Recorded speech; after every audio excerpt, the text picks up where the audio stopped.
MLC కవితపై వ్యక్తిగత విమర్శలు చేస్తే సహించేది లేదని, చెప్పులతో దాడి చేస్తామని జాగృతి నేతలు తీవ్ర హెచ్చరికలు జారీ చేశారు.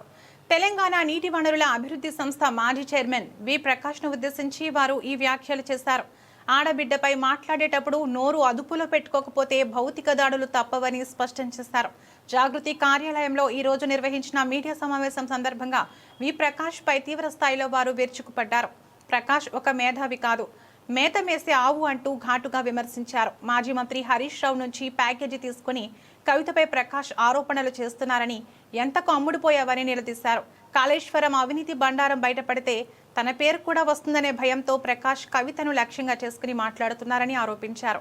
ఈ ప్రాజెక్టులో హరీష్ రావు, మేఘా కృష్ణారెడ్డితో పాటు ప్రకాష్కు కూడా వాటా ఉందని, అందుకే ఆయనలో ఆందోళన మొదలైందని అన్నారు. నీటి వనరుల సంస్థ చైర్మన్గా ఆయన వాటా ఎంత అని ప్రశ్నించారు.